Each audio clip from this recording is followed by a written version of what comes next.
আকাশবাণী খবর পড়ছি সুদীপ বসু। এখনকার বিশেষ বিশেষ খবর হলো, প্রধানমন্ত্রী নরেন্দ্র মোদী বাংলাদেশের প্রধানমন্ত্রী শেখ হাসিনার সঙ্গে ভার্চুয়াল শিখর সম্মেলনে যোগ দিয়েছেন। বলেছেন, বাংলাদেশ ভারতের প্রতিবেশী প্রথম নীতির প্রধান স্তম্ভ। প্রতিরক্ষা সরঞ্জাম সংগ্রহ পরিষদ ডিএসি দেশজ শিল্প সংস্থাগুলি থেকে ২৭,০০০ কোটি টাকা মূল্যের সরঞ্জাম ক্রয় করার প্রস্তাবে অনুমোদন দিয়েছে। কেন্দ্রীয় কৃষিমন্ত্রী নরেন্দ্র সিং তোমার বলেছেন, কৃষক কল্যাণে গৃহীত নানা সংস্কারমূলক পদক্ষেপ আদপে দেশের কৃষিক্ষেত্রে নতুন অধ্যায়ের সূচনা করবে। কোভিড-১৯ থেকে দেশে সুস্থতার হার বেড়ে হয়েছে ৯৫.৩১%। অ্যাডিলেডে অস্ট্রেলিয়ার বিরুদ্ধে প্রথম দিন রাতের টেস্টের দ্বিতীয় দিনে ভারত ৬ উইকেটে ২৩৩ রান হাতে নিয়ে দিনের খেলা শুরু করবে। করোনা সংক্রমণ এড়াতে মাস্ক পরুন ও ঠিকভাবে পরুন, ২ গজ দূরে থাকুন, নিরাপদ দূরত্ব বজায় রাখুন, হাত ও মুখ পরিষ্কার পরিচ্ছন্ন রাখুন। আসছি বিস্তারিত খবরে। প্রধানমন্ত্রী নরেন্দ্র মোদী বলেছেন, বাংলাদেশ ভারতের প্রতিবেশী প্রথম নীতির প্রধান স্তম্ভ এবং সেদেশের সঙ্গে সম্পর্ক আরও মজবুত করাটা তার বিশেষ অগ্রাধিকারের মধ্যে পড়ে। দুদেশের মধ্যে শীর্ষ বৈঠকের উদ্বোধনী ভাষণে শ্রী মোদী বলেন, কোভিড অতিমারির কারণে সৃষ্ট বিশ্বব্যাপী চ্যালেঞ্জ সত্ত্বেও এই দুই দেশের মধ্যে চিকিৎসা ও স্বাস্থ্যক্ষেত্রে সহযোগিতা সন্তোষজনক পর্যায়ে পৌঁছেছে। बांग्लादेश हमारी नेबरहुड फर्स्ट नीति का एक प्रमुख स्तंभ है। बांग्लादेश के साथ संबंधों में मजबूती और गहराई लाना मेरे लिए पहले दिन से ही विशेष प्राथमिकता रही है। यह बात सही है कि वैश्विक महामारी के कारण यह वर्ष बहुत ही चुनौतीपूर्ण रहा है, लेकिन संतोष का विषय है कि इस कठिन समय में भारत और बांग्लादेश के बीच अच्छा सहयोग रहा, चाहे वो दवाइयां या मेडिकल इक्विपमेंट हो या फिर हेल्थ प्रोफेशनल के साथ काम करना हो। वैक्सीन के क्षेत्र में भी हमारे बीच अच्छा सहयोग चल रहा है। তিনি বলেন, বিজয় দিবসের ঠিক পরের দিন দুই দেশের ক্ষেত্রেই এই বৈঠকের গুরুত্ব অপরিসীম। বাংলাদেশের প্রধানমন্ত্রী শেখ হাসিনা জানান, দ্বিপাক্ষিক সহযোগিতার মাধ্যমে সেদেশের অর্থনৈতিক সমৃদ্ধি আরও বাড়বে বলে তাঁর বিশ্বাস। ৫৫ বছর পর কোচবিহারের হলদিবাড়ি এবং বাংলাদেশের চিলাহাটির মধ্যে রেল যোগাযোগ গতকাল ফের চালু হয়েছে। প্রধানমন্ত্রী মোদী এবং বাংলাদেশের প্রধানমন্ত্রী শেখ হাসিনার মধ্যে ভার্চুয়াল শিখর বৈঠকে এর সূচনা হয়। বাংলাদেশের প্রধানমন্ত্রী বলেন, দুদেশের সম্পর্ক আরও ঘনিষ্ঠ করতে অনুঘটক হিসেবে কাজ করবে এই রেল যোগাযোগ। দুই প্রধানমন্ত্রীর ভার্চুয়াল বৈঠকের পর ভারত ও বাংলাদেশের মধ্যে ৭টি সমঝোতাপত্র ও চুক্তি স্বাক্ষরিত হয়েছে। ঢাকায় ভারতের পক্ষে এগুলিতে স্বাক্ষর করেন হাইকমিশনার বিক্রম দোরাইস্বামী। এক যৌথ বিবৃতিতে দুই দেশই দ্বিপাক্ষিক সম্পর্কের অগ্রগতিতে সন্তোষ ব্যক্ত করেছে।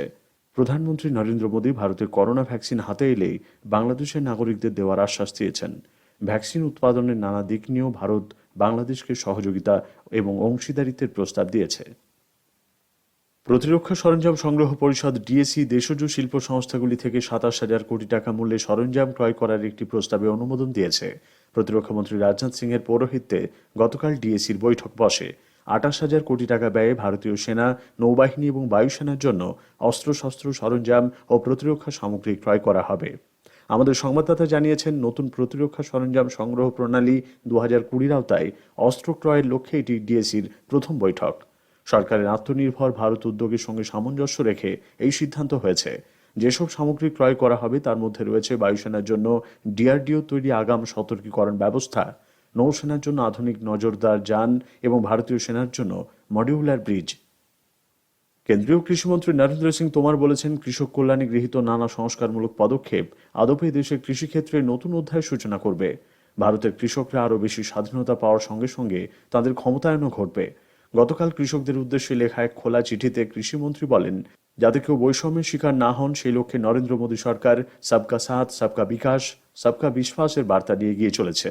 তিনি নিজে কৃষক সংগঠনগুলির সঙ্গে যোগাযোগ রেখে চলেছেন এবং বেশিরভাগ সংগঠনই নতুন কৃষি আইনকে সমর্থন জানিয়েছে। শ্রী তোমার বলেন, আইনগুলি নিয়ে কৃষকদের মধ্যে যে বিভ্রান্তি তৈরি হয়েছে তা কৃষিমন্ত্রী হিসেবে দূর করার দায়িত্ব তাঁরই। নতুন কৃষি আইনের আওতায় ন্যূনতম সহায়ক মূল্যে ফসল ক্রয়ের পরিমাণ চলতি মরশুমে সমস্ত রেকর্ড ছাপিয়ে যাওয়ায় তিনি সন্তোষ ব্যক্ত করেন। প্রধানমন্ত্রী নরেন্দ্র মোদী ভিডিও কনফারেন্সের মাধ্যমে মধ্যপ্রদেশের কৃষকদের সঙ্গে কথাবার্তা বলবেন। রাজ্য সরকার কৃষক কল্যাণে এই অনুষ্ঠানের আয়োজন করেছে। বিভিন্ন প্রকল্পে প্রায় ১৬০০ কোটি টাকা সরাসরি কৃষকদের অ্যাকাউন্টে দেওয়া হবে। এছাড়াও গোপালকরাও সরকারি প্রকল্পের সুবিধা পাবেন। কেন্দ্রীয় স্বরাষ্ট্রমন্ত্রী অমিত শাহ দুদিনের সফরে পশ্চিমবঙ্গে আসছেন। এই সফরে তাঁর একাধিক কর্মসূচি রয়েছে।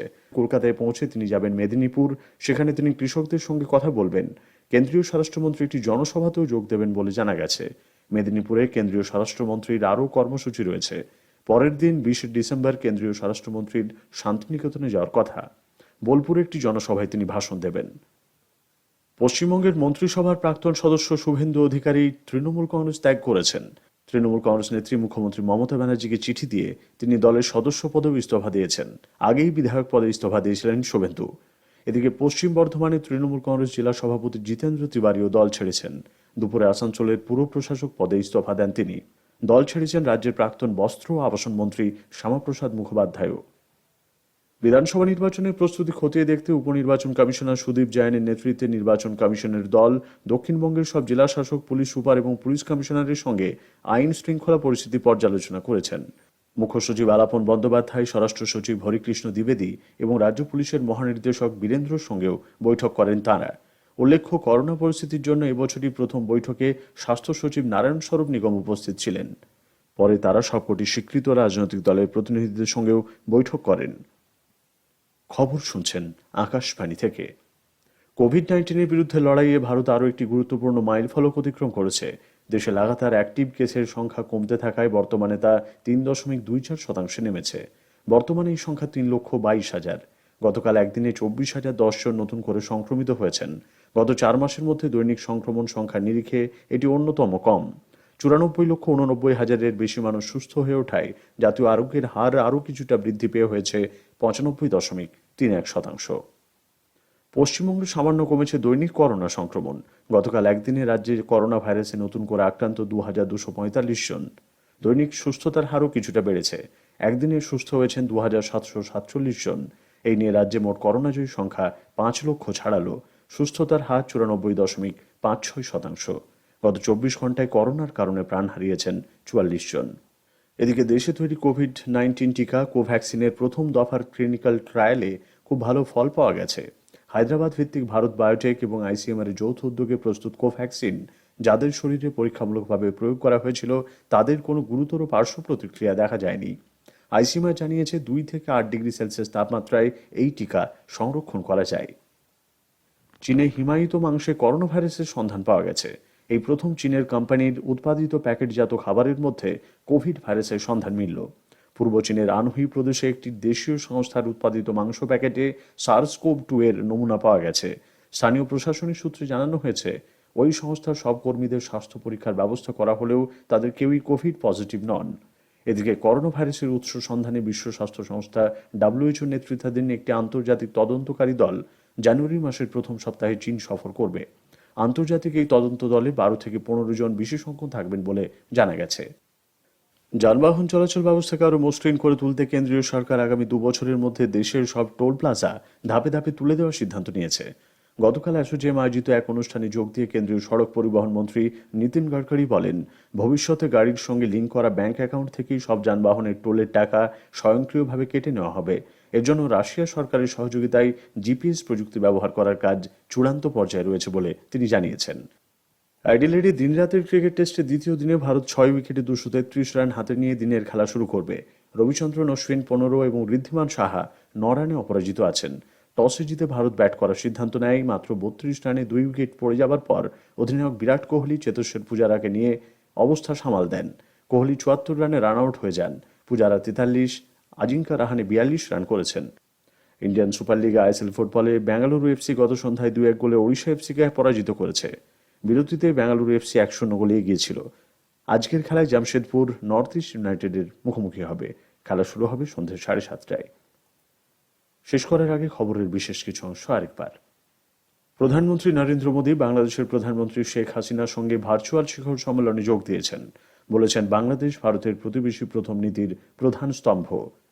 প্রতিরক্ষা সরঞ্জাম সংগ্রহ পরিষদ ডিএসি দেশজ শিল্প সংস্থাগুলি থেকে 27,000 কোটি টাকা মূল্যের সরঞ্জাম ক্রয় করার প্রস্তাবে অনুমোদন দিয়েছে।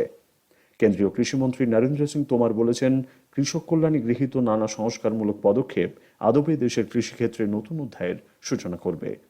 খবর শেষ হলো।